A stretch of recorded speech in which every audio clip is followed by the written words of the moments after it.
denomina la ciencia a todo conocimiento o saber constituido mediante la observación. O sea, significa que hay que hacer observación. El primer paso es saber pues qué cosa es lo que vamos a evaluar, por lo tanto pues hay que observar, ¿no? Y luego dice, y el estudio sistemático.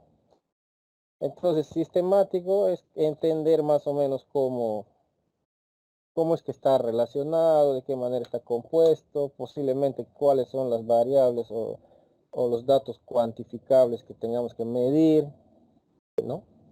¿Qué herramientas voy a utilizar para poder hacer algún tipo de medición?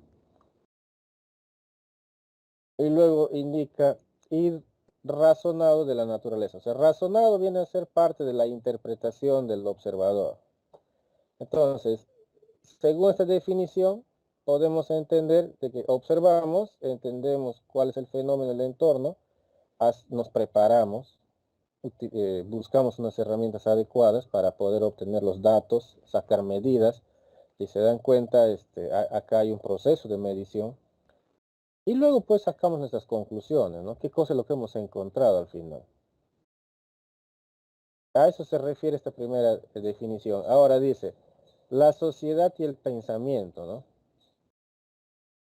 Dice, no solamente es de un aspecto natural, ¿no? Como puede ser un biólogo o alguna especialidad que tenga que estudiar el tema de la naturaleza, sino también puede ser de la sociedad. De repente algunos de nuestras investigaciones o temas relacionados a ciencia en nuestra carrera están relacionados al campo social.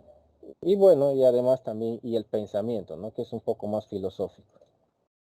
En la segunda definición, este es otro, de Piero, 2020, la ciencia es una disciplina que se encarga de estudiar e investigar, dice, con rigor los fenómenos sociales. O sea, con rigor significa pues que hay que cumplir ciertos lineamientos, ciertas etapas, ciertos pasos, ¿no? No es cuestión de ir y tratar de, o, tratar de hacerlo de manera no coordinada, no preparada, ¿no? No solamente sociales, acá también nos habla de los naturales y además incluye los artificiales. Los artificiales se podría decir que es parte también de nuestra especialidad. No significa que sean sistemas inteligentes. ¿Ya? ¿A través de qué? Nuevamente la observación, hay que hacer experimentación, acá incluso ya indica en esta definición que hay que hacer medición para poder dar una respuesta a lo desconocido, ¿no? A lo que estamos aprendiendo, que todavía no está escrito. Ahora, bueno, acá tenemos las ciencias formales, tienen como objeto el estudio de ideas abstractas y las ciencias fácticas estudian los hechos de la naturaleza. O sea, por lo que podemos observar acá, la ciencia se divide en dos grupos, lo que son las ciencias formales y las ciencias fácticas. Ahora, en las ciencias fácticas se cargan de trabajar en base a proposiciones. Entonces, proposición es un concepto lógico.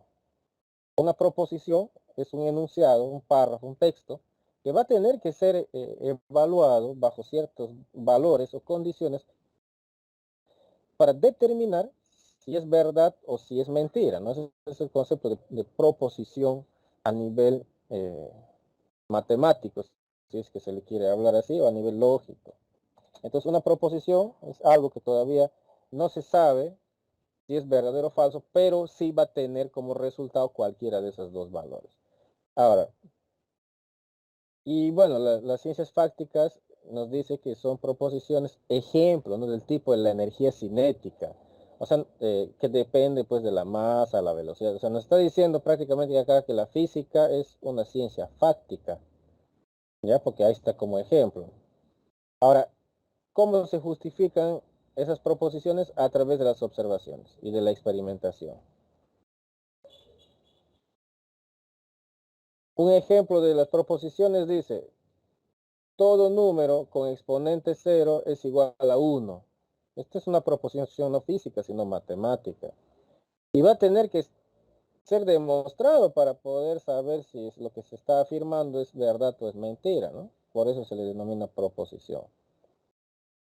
Muy bien, acá tenemos un cuadrito donde nos muestra las diferencias o las características de las ciencias formales y las ciencias fácticas, ¿no? Tienen una definición. El objeto de estudio, por ejemplo, de las ciencias formales son temas ideales, abstractos, de las ciencias fácticas, hechos materiales, no algo que se pueda medir, palpar.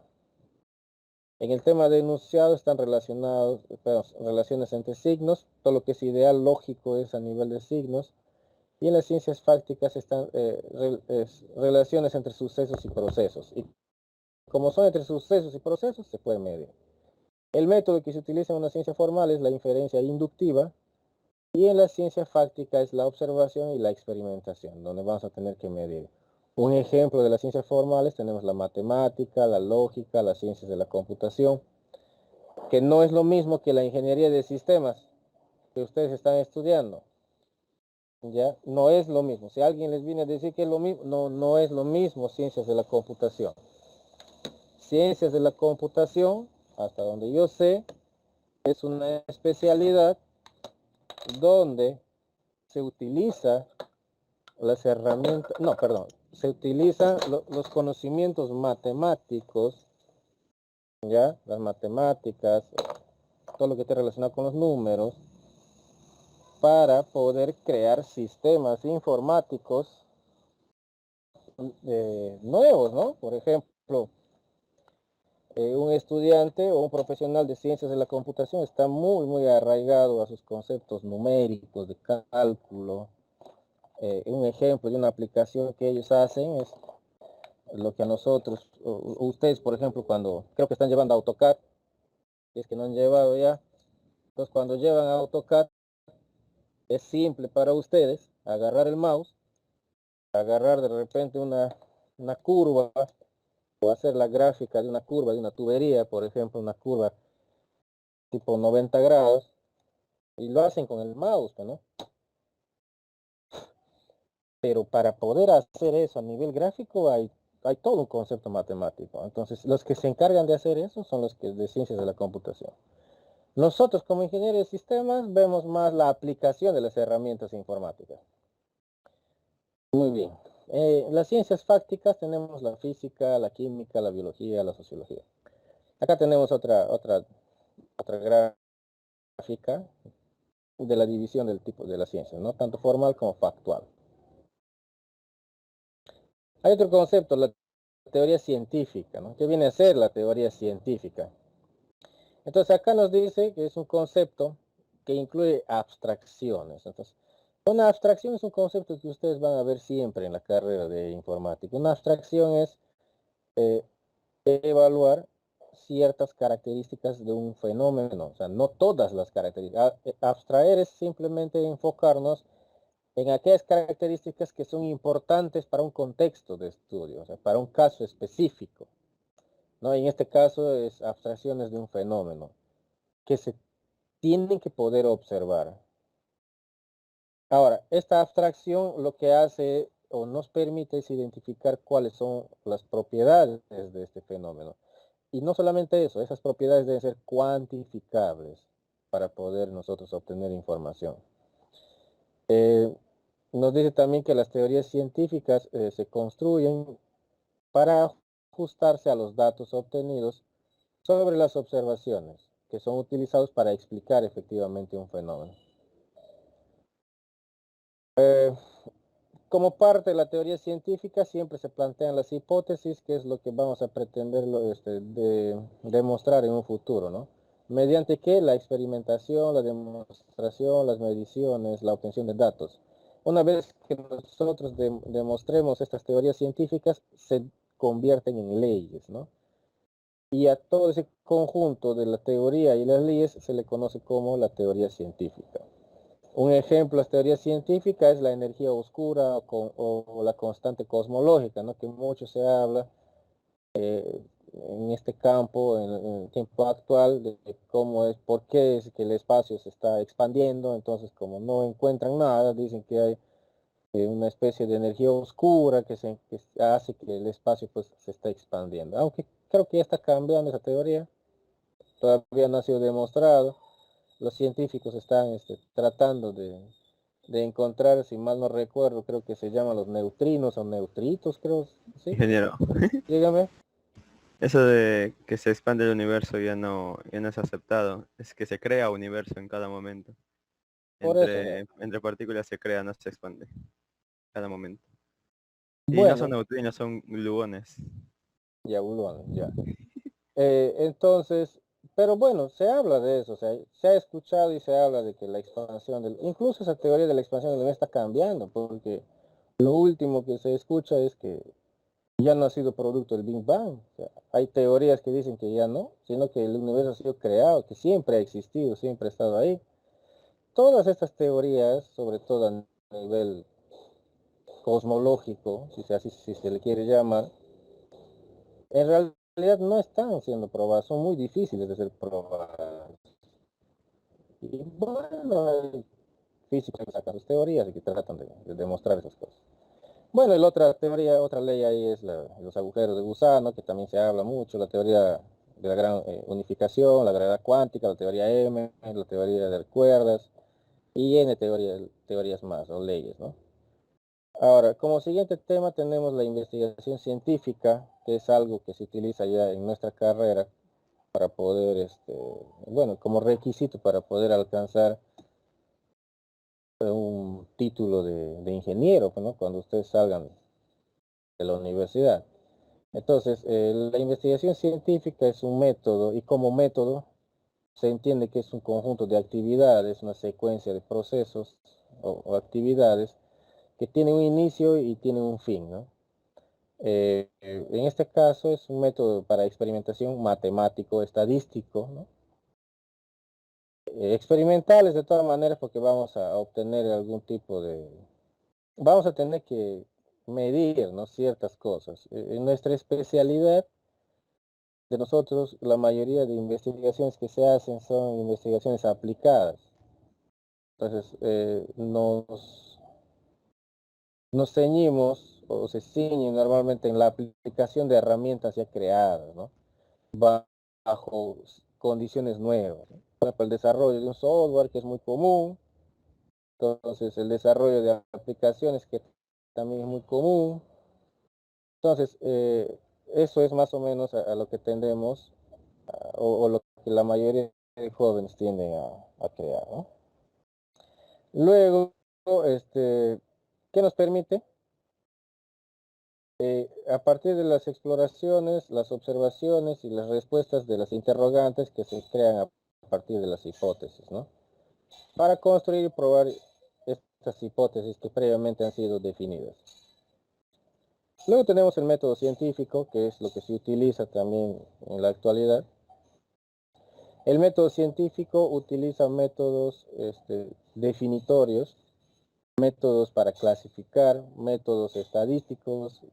Acá tenemos la parte de los métodos hipotético y deductivo, procedimientos de medición, ¿no? Todo eso corresponde a un método científico. Es un conjunto de tácticas que va a emplear en este caso un investigador o un estudiante para demostrar su proyecto, para construir conocimiento. Ahora, cuando se dice construir conocimiento, no significa que ustedes en la carrera van a tener que crear de repente algo que todavía nadie ha creado, ¿no? Vuelvo a repetir, casi la mayoría, o si no es posible, si no es la totalidad de proyectos que se hacen al finalizar la carrera, están enfocados más al uso de una herramienta en un contexto específico. Ya no es como, por ejemplo, los matemáticos que de repente crean o tratan de demostrar algunas teorías nuevas que nadie lo ha hecho, no hacemos esas cosas.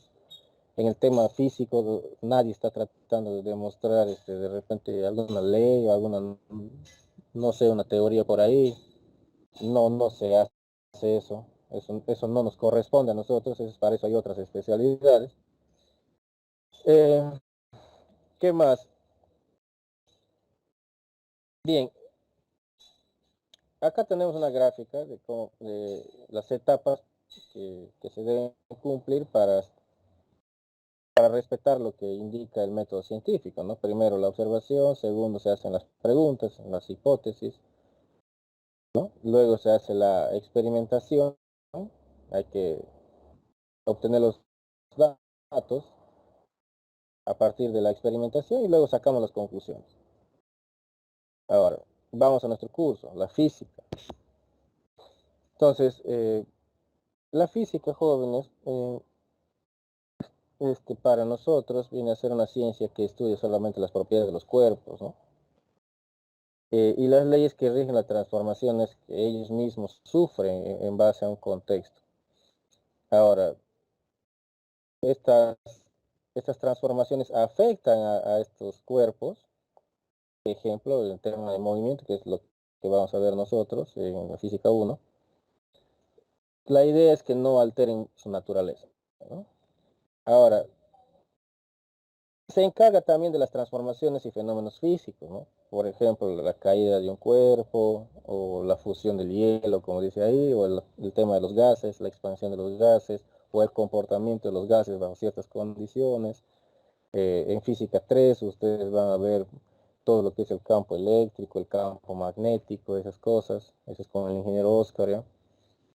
Es una de las ciencias más fundamentales, la física. Gracias a la física es que se ha dado muchos de los avances tecnológicos que hasta el día de hoy existen, ya a nivel del desarrollo de las herramientas, de los artefactos que actualmente utilizamos, ¿no? Por esa parte. Por otra parte,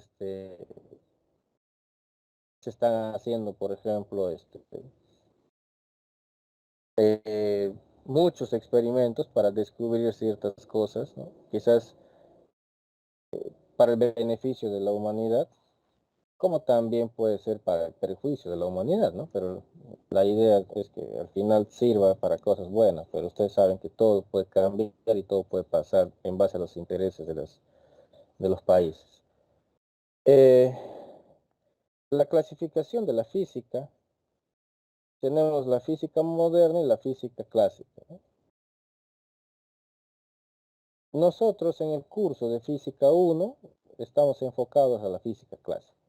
Entonces vamos a ver temas de mecánica, ¿no? Va a estar la cinética y la dinámica. La óptica no vamos a ver, la acústica peor, tampoco vamos a ver. La, la termología debería verse en física 2, pero no. El electromagnetismo eso lo van a ver en física 3. Ahora, las teorías de la relatividad y todo el tema de repente de la física cuántica, esas cosas no se van a ver acá. La física, después tenemos la otra distinción que es la física moderna, que se divide, bueno, en la mecánica cuántica y la mecánica relativista, ¿no? Son conceptos que quizás los que estudian física pura, los que en su momento van a tratar de, bueno, ahí sí tratan esos temas, ¿no? Nosotros como carrera de sistemas, ¿para qué utilizamos la física?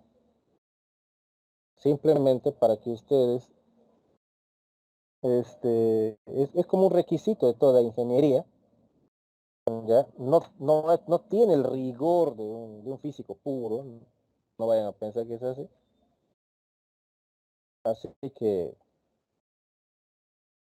lo utilizamos básicamente como parte de los requisitos de los cursos básicos, pero yo considero que lo tengo que relacionar más a la carrera. O sea, no tengo, o sea, si fuera pues física pura, se hablaría pues de muchos, me imagino, ¿no? Porque yo no soy físico puro, no he estudiado tampoco para físico puro, y tampoco vivo estudiando física todo el día, ¿no? Porque mi carrera no es física, mi carrera es de sistemas.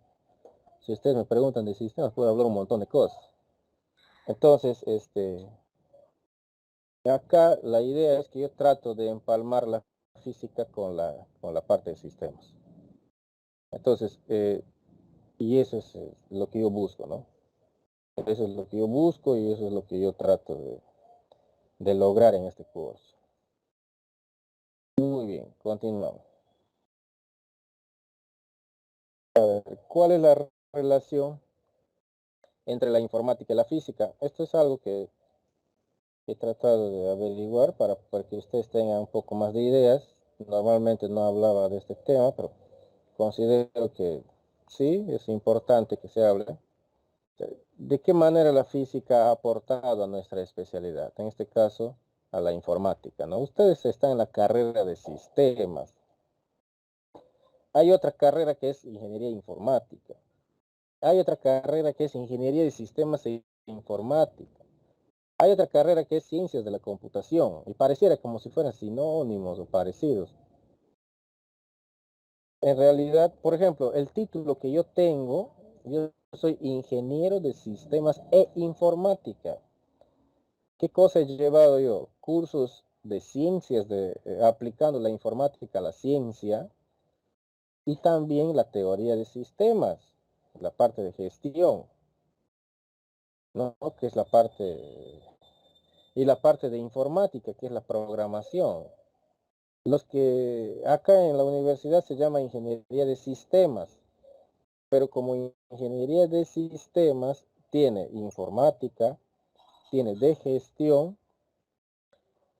y tiene pues de sistemas, ¿no? Una partecita, un par de cursos de sistemas hay. Eh, pero de todas maneras, siempre todos, no importa el nombre, llegamos a utilizar algunas herramientas, ¿no? que han sido creadas gracias al aporte pues, de muchas de las ciencias y en este caso de la física. Eh, muy bien. La física apareció, dice, mucho antes que la informática, eso es cierto. Algunos de ustedes habrán leído algo acerca de eso, alguna parte de la historia.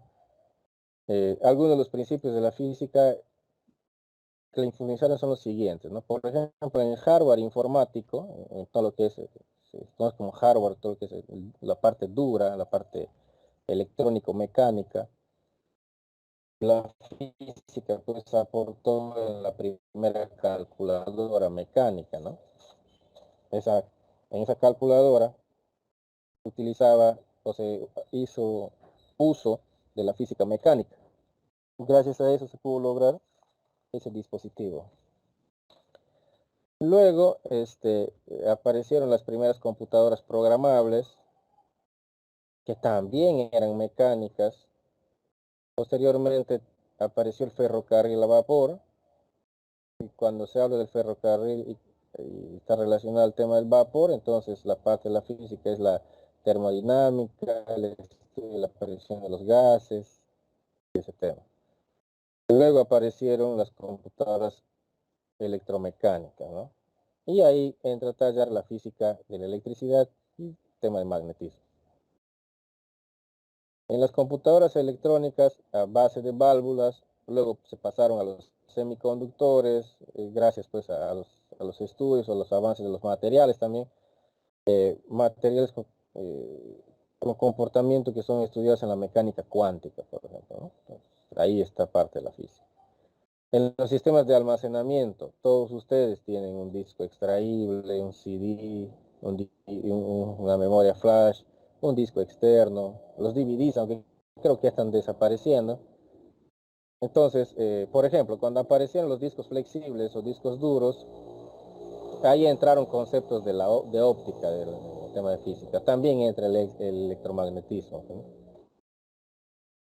En el desarrollo de los periféricos, cuando hablamos de periféricos, tenemos pues nuestro teclado, nuestro mouse, los monitores.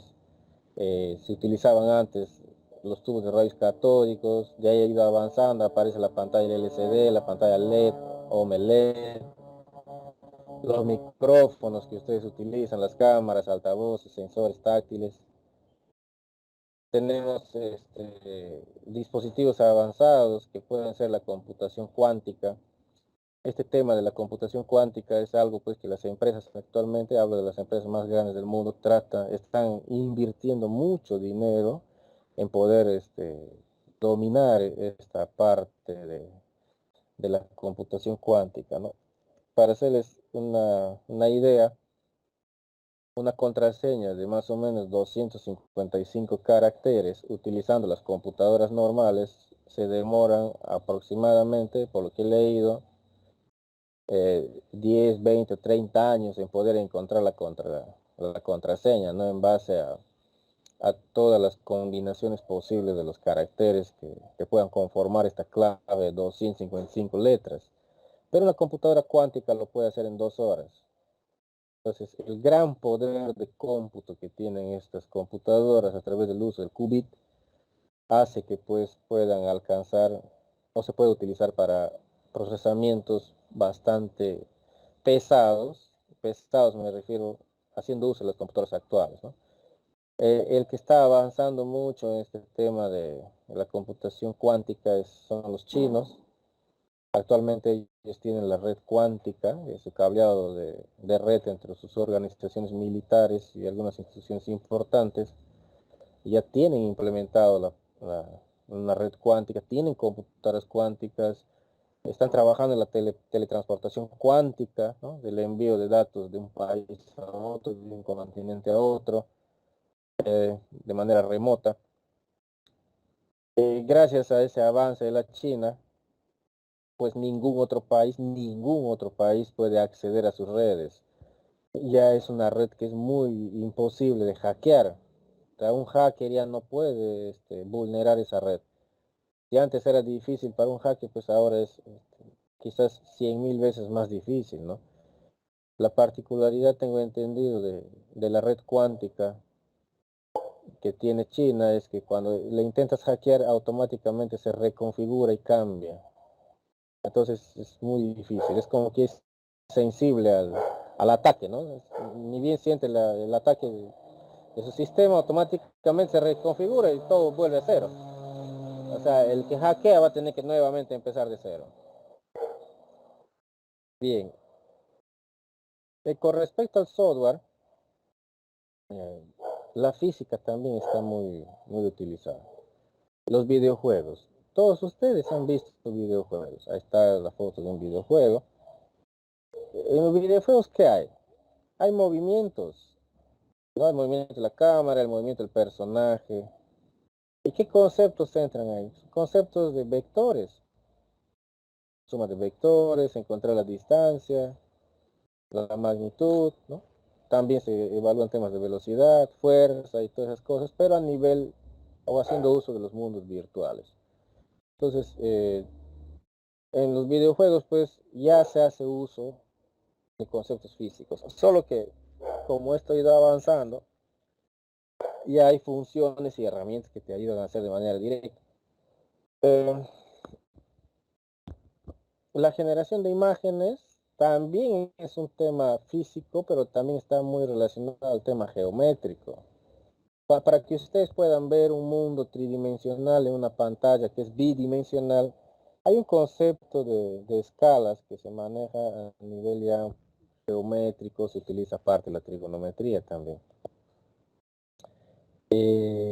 Los software de simulación utilizan bastante los conceptos físicos, ¿no? Por ejemplo, pueden simular la dinámica de los fluidos, simular el tema de explosiones, la simulación de los agujeros negros.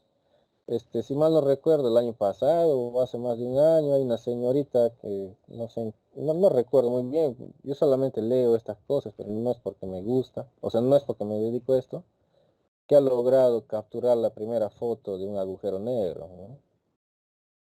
Para que esa persona haya logrado hacer eso, no solamente ha conocido conceptos físicos, yo les aseguro que ha programado, que ha desarrollado algoritmos de programación. Entonces, quizás esta persona programa mucho mejor que nosotros, ¿no? Aparte que tiene pues herramientas que le ayudan a procesar esa información. Bien. Bueno, acá también la simulación del tema climatológico, también entra el tema de las físicas. En el CERN, ¿no? De Suiza también hay la utilización de este tema de la física. Ahí prácticamente hacen todos los experimentos eh, que son muy importantes para el avance y el descubrimiento de algunos conceptos o teorías o leyes de la física, ¿no? Ahora, en el mundo, volviendo nuevamente a nuestro campo, que es más el mundo de sistemas y la informática, el uso, por ejemplo, de la WWW, que es un protocolo, el protocolo HTTP, también está relacionado a ese campo.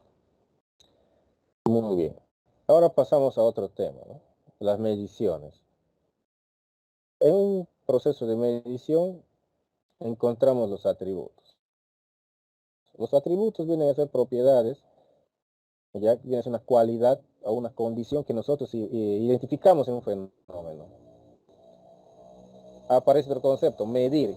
¿Qué viene a ser medir? ¿No? Medir es determinar o calcular cuántas veces cabe una unidad estándar en un determinado lugar. Pues cuando hablamos de unidad estándar, los básicos son pues el metro o la longitud, perdón, el tiempo y el peso, ¿no? O la masa, disculpen, la masa que es en kilogramos. Instrumentos de medición hay muchos que nos permiten obtener o medir el fenómeno, ¿no? Reglas, la wincha, no sé, el termómetro, la calculadora, en instrumentos, las balanzas. Tipos de mediciones. Hay dos tipos de mediciones según esta clasificación, las mediciones directas y las mediciones indirectas. La medición directa es cuando tú utilizas el instrumento, por ejemplo una wincha, y vas y mides de repente una tabla, una pared, una ventana. Entonces la persona que está haciendo uso del instrumento va y directamente saca la medida.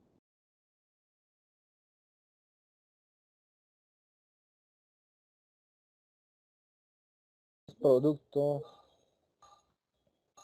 y la indirecta es producto del cálculo, ¿no? Aplicando fórmulas a partir de los datos obtenidos en una medición directa.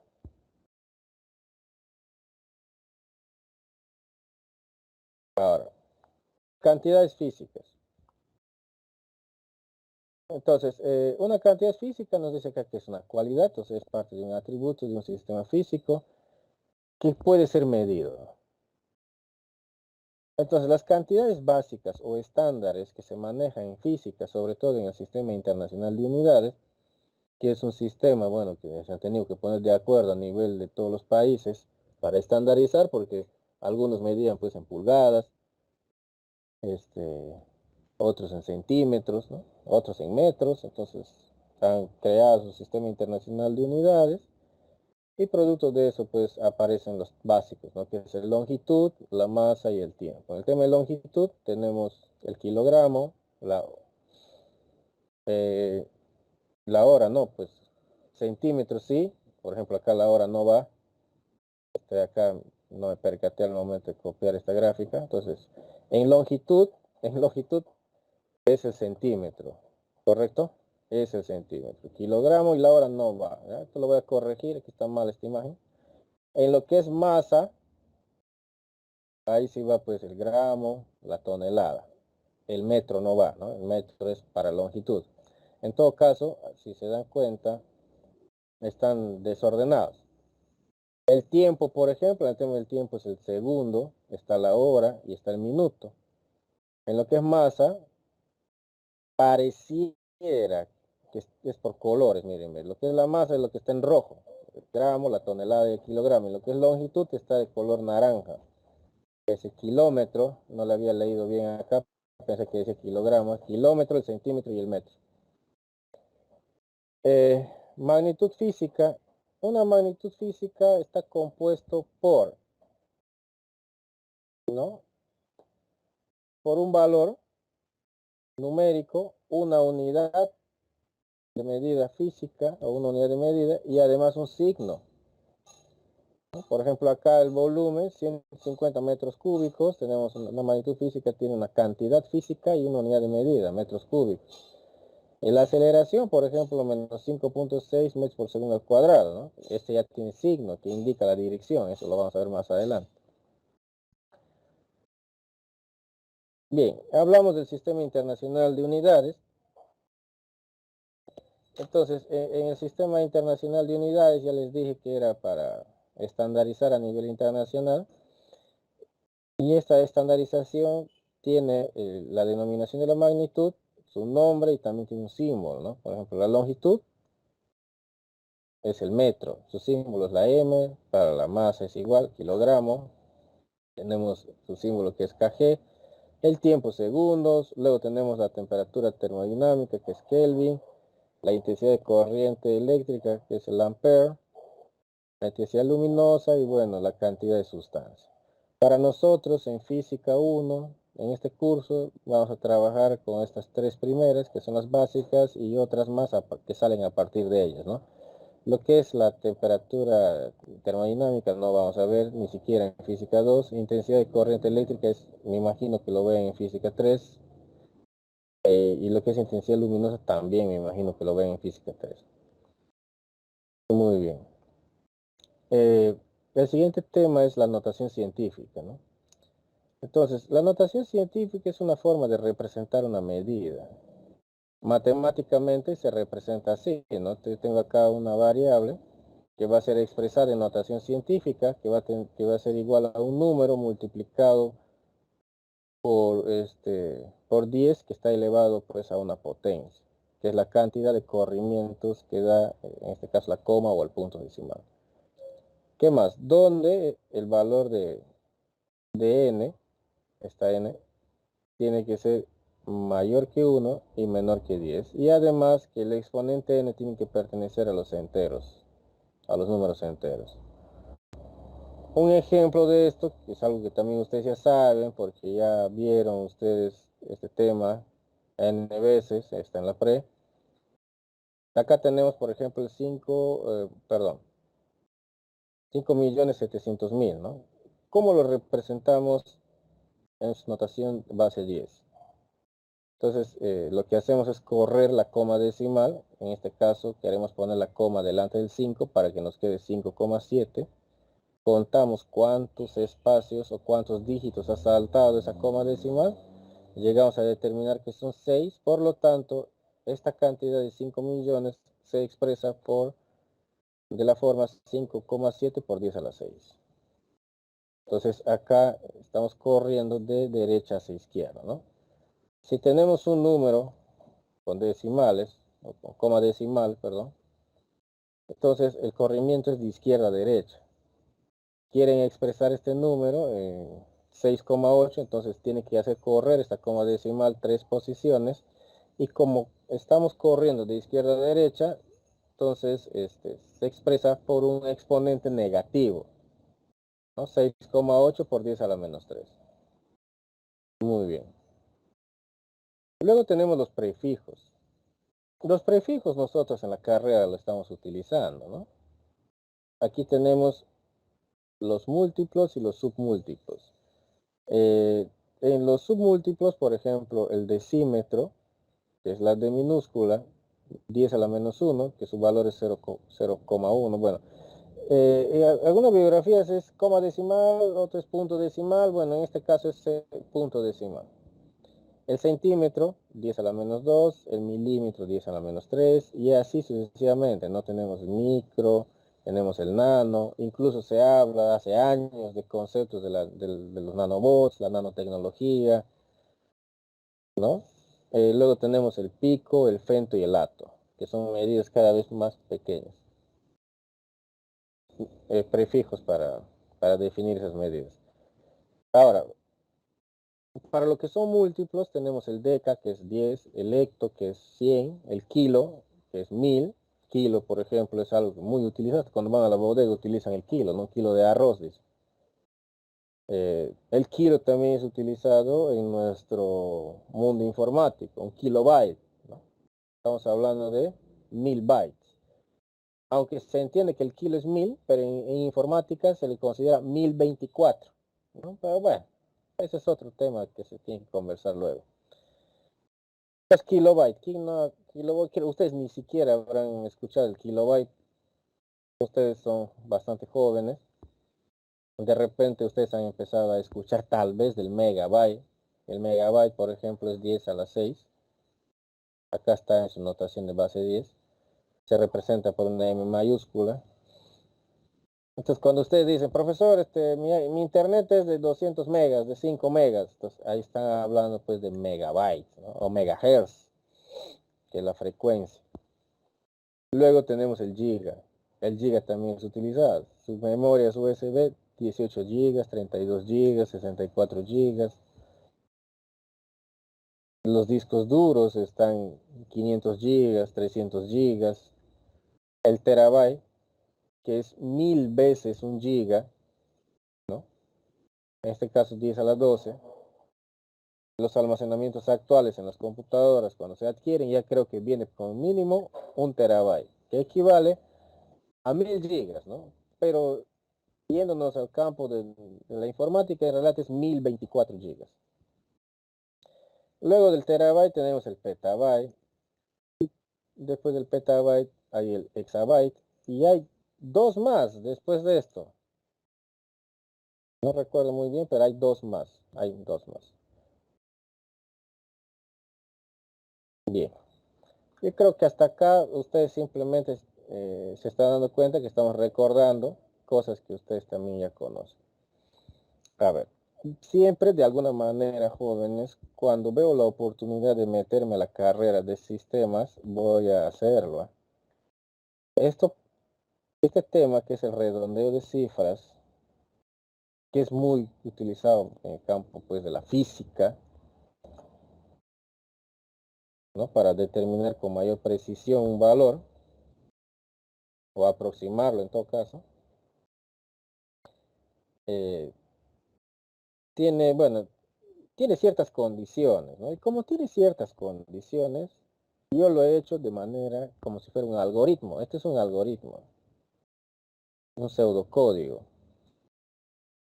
Pues ahí estoy metiendo ya para explicar un concepto de medición, no necesariamente físico, pero dándole pues un estilo un poco informático, ¿no? Acá lo que se necesita es redondear este número que tiene la parte entera, que es A, B, dos cifras, y luego la parte decimal, después del punto decimal, que tiene 5 cifras, ¿no? Decímetro, centímetro, y así. Entonces la idea acá para entender el redondeo, sin necesidad de hacer cálculos o utilizar números, solamente con esta representación numérica, dice, es un número decimal, eso ya sabemos, porque tiene la coma decimal. Y se desea redondear, dice, hasta el orden de los centésimos, o sea, hasta aquí. Quiero redondear hasta ahí. Por lo tanto, las cifras M, F y G son las que deben ser quitadas, ¿no? Pero no es solamente cuestión de quitarlas, sino que hay que ver en qué caso se tiene que redondear. Muy bien. ¿Cómo vamos a hacer ese proceso de redondeo? Acá está el algoritmo, miren. Aquí está el lindo algoritmo, ¿no? El algoritmo nos dice, si la M, o sea, esta M, porque a partir de ahí vamos a quitar, es menor que 5, el resultado va a ser A, B, D, C. O sea, este último dígito, la C, no cambia para nada, se mantiene igual. Luego, caso contrario, dice, o sea, si no es menor que 5, va a preguntar si ahora M es mayor que 5, ¿no? Ahora, ¿es mayor o igual que 5? Bueno, entonces, ¿qué va a pasar? Si fuese así, el dígito C se va a incrementar en 1. Caso contrario, o sea, no es ni menor y tampoco es mayor. Significa que es igual a 5. En caso contrario, dice, vas a agarrar el dígito C. Este porcentaje significa módulo, o en todo caso significa el resto o el residuo de la división de la C entre el número 2. Entonces, si al yo dividir el dígito C entre 2, su residuo me sale 2, ¿qué significa? ¿Es un número par o es un número impar? ¿Qué dicen, chicos? Un número Es par. un número, Par. es un número par. Entonces, Ingeniero, Dígame. Ingeniero, una consulta. ¿Cómo así allí las cifras que se eliminarían son M, F y G? Pero ¿cómo así se elimina la F y G? ¿Qué pasa con la F y G? ¿Por qué no No, están? de M para Eso adelante. Ahorita voy a sobre, hacer un ejemplo con números, ¿no? Ya listo. Se hace redondeo, o no me se equivoco. sobreentiende. Sí, O sí, se sí. sobreentiende, pues, que está más cerca de... Ahí sí. Ingeniero, eso de redondeo se usa para que sea más fácil trabajar las fórmulas, ¿no? Porque muchos Exacto. decimales esos. Sí, exacto. Es solamente para eso. Y no perder mucha precisión. Ya, no perder mucha precisión. Para eso es. En estos primeros conceptos de física siempre se ve estos temas, ¿no? Aunque cuando ya avanzamos en el curso, más adelante, en los ejercicios, en los exámenes, poco se utiliza. Pero bueno, quizás cuando alguien se dedica más al campo físico, donde tiene que hacer muchas mediciones, ahí sí, bueno, pues no hay que respetar bastante este concepto del redondeo. Es más exhaustivo, es más obligatorio su utilidad. Ya, pero volviendo acá. Entonces, acá prácticamente, ¿qué estoy preguntando? Estoy diciéndole, oye, la C es par, eso es lo que estoy preguntando, ¿no es así? Porque si decimos que al dividir entre 2 su residuo es par, entonces, perdón, entre 2 es, perdón, si decimos que al dividir entre 2 su residuo es igual a 2, estamos diciendo que es par. Entonces, si la C es par, se mantiene, no cambia. Pero si la C es impar, porque acá está el otro caso contrario, la C va a aumentar en 1. Ahora, aquí viene el detalle. Acá les voy a empezar a explicar algo ya de programación. A ver, ¿cómo hago? Aquí.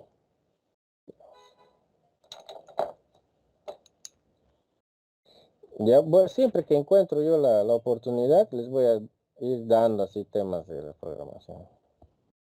A ver, por ejemplo, si tuviera el número 23,38279. Y según esto, tenemos que redondear hasta aquí. Hasta ahí. ¿Sí? Entonces, siguiendo este algoritmo, nosotros tenemos que seguir esto. Yo sé que ustedes lo pueden hacer directo en su cerebro, mirando ahí, ya saben ya la respuesta. Perfecto, jóvenes, así es nuestro cerebro. Nosotros ya estamos adiestrados. Nuestro cerebro ya tiene todas algunas herramientas, modelos mentales que nos ayudan a hacer eso. ¿Por qué les estoy haciendo seguir este algoritmo al pie de la letra? Porque deben acostumbrarse a que cuando programen, ustedes tienen que ordenar a la computadora que haga cosas. La computadora no sabe nada. Entonces, por eso, siempre, si yo encuentro una posibilidad en algún curso, en otro curso, de meterles a la carrera, yo lo voy a hacer. Para que vayan practicando, ¿no? Para que vayan pensando más como sistemas y no quizás como matemáticos o físicos o estadísticos, porque ustedes están en la carrera de sistemas y deben pensar como sistemas. Entonces, voy a correr este algoritmo, ¿ya? Entonces, acá me dice M. ¿Cuánto vale M de este ejercicio? 2, 2. Y aquí viene la lógica, miren, ¿eh? 2 es menor que 5, ¿sí o no? Sí, sí, sí, sí. Ingeniero. Mayor, profesor. Entonces, como es menor que 5, tenemos, dice acá, si M es menor que 5, entonces se produce este resultado. El resultado sería 2, 3, 3, 8. ¿Se dan cuenta que la C no ha cambiado? ¿La C cuánto es? La C es 8, ¿sí o no? La C no va a cambiar. En este ejemplo, la C no cambia. Se va a mantener así. ¿Qué pasa si ingreso otro número? ¿No? Un número igual nomás. Ahí nomás con ese mismo número vamos a trabajar.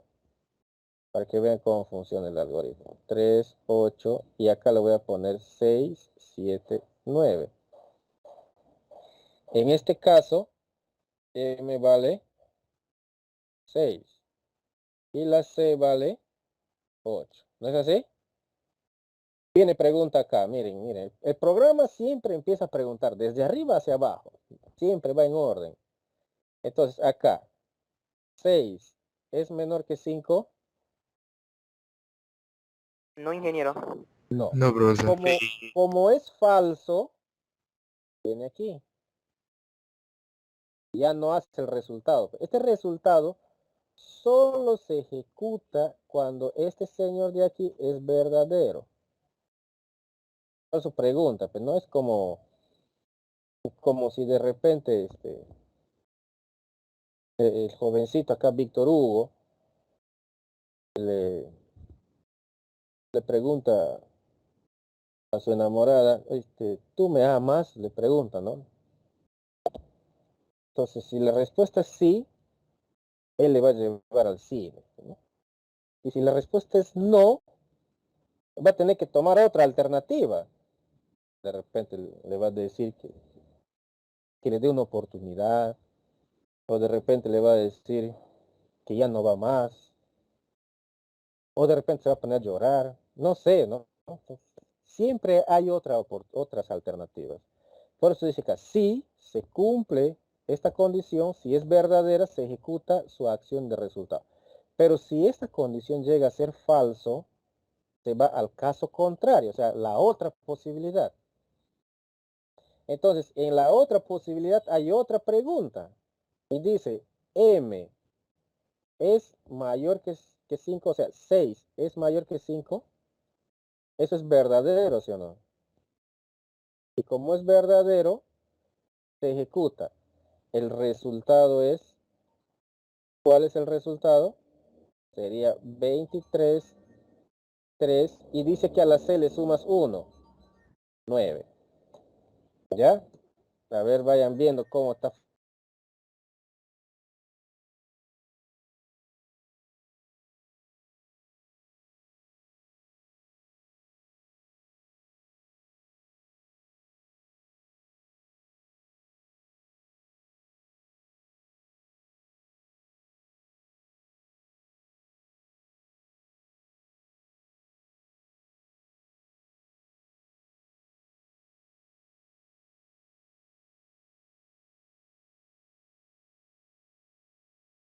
A ver, ¿se entiende, jóvenes? Sí, ingeniero. Sí, ingeniero. Sí, ingeniero. Me da gusto que me entiendan. Este es el primer caso, este es el segundo. Ahora vamos al tercer caso. En el tercer caso vamos a poner el número 23, 38, 5, 3, ¿no? Acá, por ejemplo, M, ¿cuánto vale? Vale 8. C, ¿cuánto vale? No, estoy mal. M vale. ¿Cuánto vale M? 5. 5, 5. Muy bien, 5. 5. C vale 8.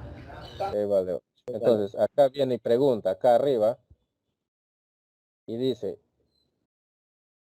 5 es menor que 5.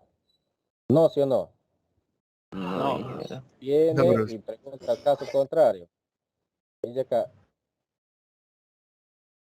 5 es mayor que 5. Tampoco. Tampoco. Entonces viene acá. Y aquí adentro pregunta y dice, oye, compadre, le dice, ¿la C es par? Sí. No. Sí, sí, sí. Sí, sí. Sí, Sí, sí.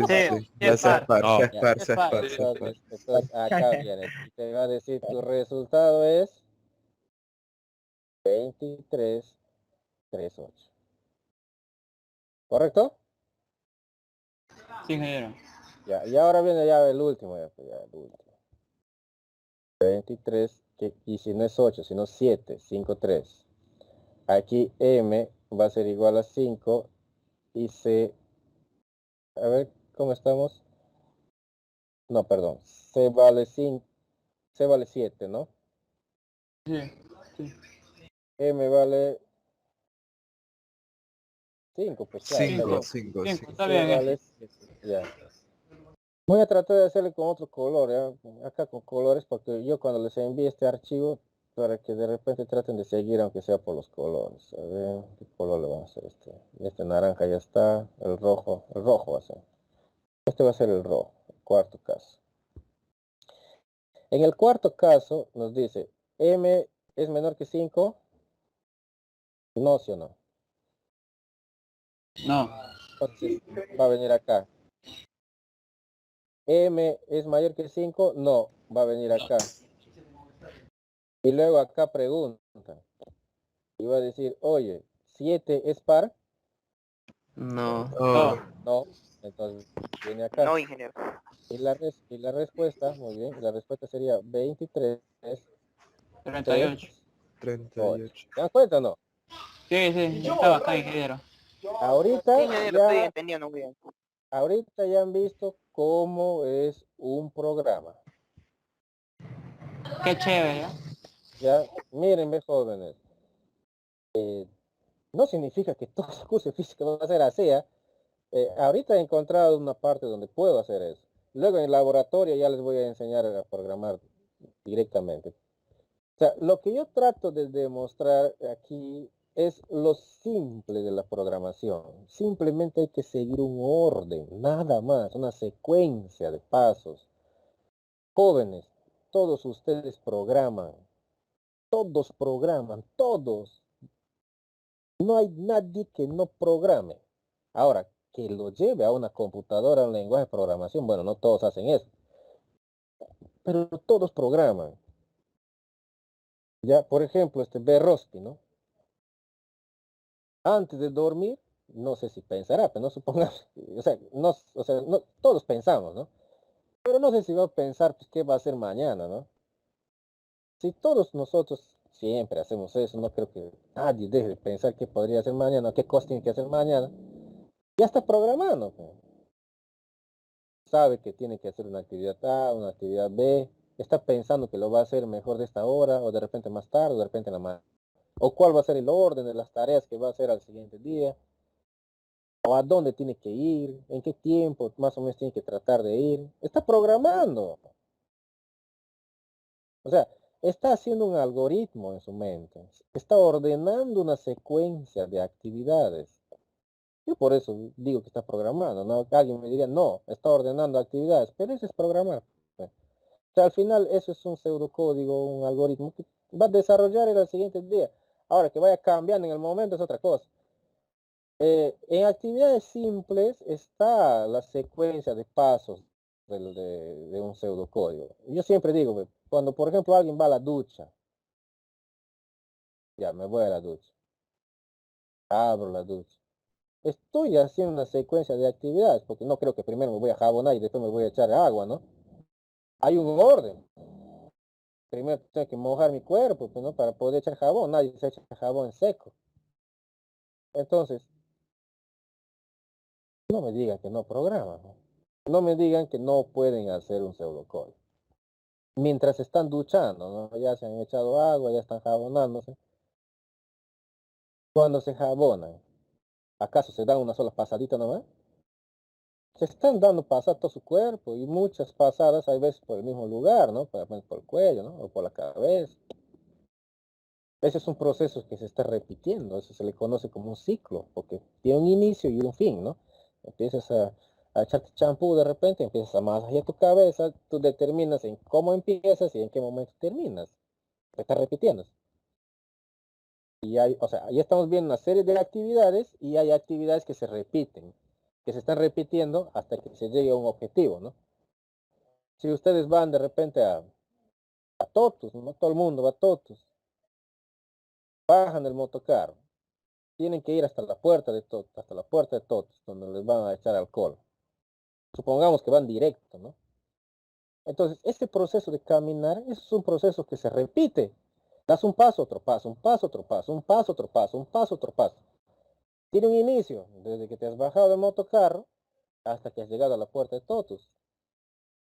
hipotéticamente hablando, que hasta ahí nomás queremos llegar, ¿no? Usted me va a decir, sí, profesor, yo quiero caminar todo, efectivamente, vas a caminar todo. Pero yo hago ejemplos de tramos para hacer de ver cómo es un proceso que se repite. Ese es un ciclo, ese es un ciclo, tiene un inicio y un fin. ¿Cuántos pasos has dado? 500, no sé, o 200 o 100, ¿no? Pero tiene un inicio y un fin.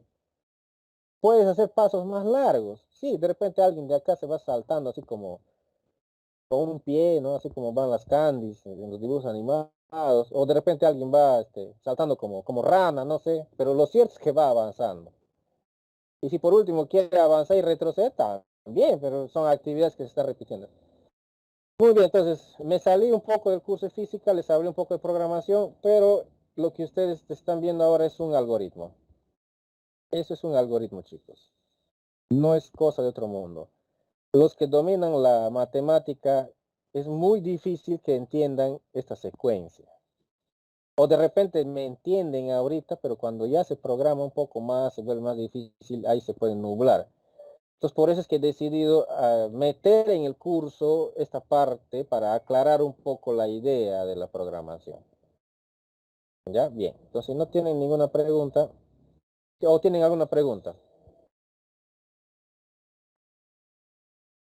Ya, Ingeniero, dime. se le puede poner más casos a eso, ¿no? Exacto, o sea, todo depende de cómo quieres hacer tu solución. Tú eres el que levanta la mano, ¿no? No, no, no, no, no. Yo no levanté ninguna mano. Ya, bueno, ¿quién levanta la mano? Disculpe, ingeniero, quería hacer una pregunta que, bueno, parte del curso. Eh, ¿Va a haber clases mi presenciales en el laboratorio? No, solamente Ingeniero, evaluaciones del curso, si es que se da, dígame. memorizar una serie de pasos, o sea, un algoritmo ya es programar, o sea, haces, no sé, una serie de pasos de memoria, estás haciendo un programa. Mira, ves, Pedro, cuando tú te memorizas una serie de pasos, o sea, no necesariamente tiene que ser memorizado, yo lo que podría definir es más bien comprendido, o sea, que tú entiendas la secuencia. La idea no es memorizar algoritmos, la idea es Crear. comprender, tener la idea de lo que estás haciendo. Ah, sí, de esta eh, Eh, forma puedes cambiar y arreglar problemas en el algoritmo, ¿no? Si hay algunos. efectivamente, efectivamente. O sea, no es la idea memorizarte al pie de la letra un proceso, porque el proceso puede cambiar. El algoritmo, o sea, cuando se programa o cuando se crea un algoritmo, la idea es mejor entender la secuencia de pasos que hay entre un paso anterior y el paso siguiente. Eso es lo más importante, Pedro. Eh, Porque si tú me estás haciendo esta pregunta, de repente te está haciendo un campo más matemático, por ejemplo, el encontrar el máximo común divisor es un algoritmo, o mínimo común divisor creo que es un algoritmo que lo ha definido Euclides. Entonces, no Euclides, yo no, si no estamos hablando del verdadero Euclides, el Euclides que vale, ¿no? Que tiene valor. Entonces, este Euclides ha hecho un algoritmo, hay muchos algoritmos en el mundo matemático, esos algoritmos ya están fijos, no hay Mm. necesidad que te lo mejores, que te lo memorices. O sea, si tú lo Ah, claro. miras, lo lees, lo llevas. Pero una Muchos de los pregunta, algoritmos, dime, el meter un algoritmo dentro de otro y hacer eso sí, sería como un programa y puedes cambiar un sí, algoritmo por uno equivalente o uno que acorte pasos. Eso también se sí, llama programar, ¿no? Entender el sí, algoritmo. sí, sí, sí. Gracias. A eso lo que tú estás hablando de incluir un algoritmo dentro de otro, podremos llamarle o denominar la programación modular o funcional, o también, bueno, eso es un paradigma de la programación. ingeniero, Pero, sí, una consulta. ¿Un algoritmo también puede, ejemplo, dar dos caminos o solamente toma uno, no, no? no, un Toma, algoritmo es, o o sea, sea, un algoritmo puede recibir muchos datos de entrada, pero siempre te va a dar una el salida nomás. resultado que tú esperas, claro. Es como O la sea, suma, ¿no? La suma es un algoritmo y tú metes datos. claro, tú metes los Ah, números y te sale la suma, no porque o sea, metes un dato te va a salir la resta, pues, ¿no? o sea, si solo tengo una entrada, me tiene que Sí, salir si No, una no, metes números salida. negativos. muchas entradas, muchas. Claro, Oye, no, o sea, me refiero a la operación internamente, Pedro. Gracias, mm, ingeniero. ¿Ya? Ahora, que tú metas un valor negativo, de todas maneras te va a influenciar una resta, pero internamente el proceso es un más.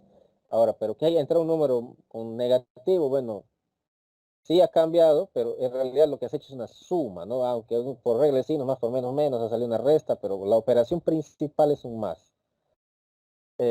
Lo que yo me refiero es, por ejemplo, ¿no? Si quieren ir un poco más al campo matemático, me voy a salir un poquito el curso, lo voy a hacer rápido nada más para que me entiendan esto. Supongamos que ustedes tienen la función cuadrática, ¿no? Entonces, ustedes acaban de meter los números enteros. Entonces, siempre va a salir un número elevado al cuadrado. Y Cualquier positivo. número, efectivamente, y positivo. Siempre. Entonces, en un programa es algo así parecido, ¿no? Siempre te va a salir el mismo tipo de dominio de datos. Ingeniero, y otra preguntita más ya. Una preguntita. Ya dime. Hay un margen de posibilidades cuando metes, por ejemplo, eso. Por ejemplo, eso tú sabes que siempre va a salir positivo, pero hay algoritmos que no, que te abren más posibilidades. ¿Cómo haces para cortar para cortar a mínimo esas posibilidades? O sea, saber más o menos Mira, un ve, resultado. para que tú acortes un algoritmo, tú debes acortar tu pseudocódigo. O sea, si estamos hablando de algo matemático, tú debes acortar primero tu proceso matemático. Si tú no le simplificas a tu proceso matemático, a tus pasos, cuando lo lleves a programación, no lo vas a poder acortar. O sea, no depende del lenguaje de programación, sino depende de tu análisis. Terminando el análisis, tú ya lo pones como has analizado todo ya. Claro, ahora, que de Ah, ya. repente haya Según lo que más, quieras, ¿no? Cambias el de código. repente tú metes más comandos que de tu compañero Franklin, ¿no? De repente le hacen menos pasos, en el mismo, son programas, pero al final el resultado es el mismo. Pero el usar más pasos puede servir para operaciones más complicadas que su No código no daría, necesariamente, ¿no? no Pero, ingeniero, necesariamente. Miren, usar ve, menos... miren, ve, disculpe. joven. Ya, ya, ya. Acá hay una contraparte.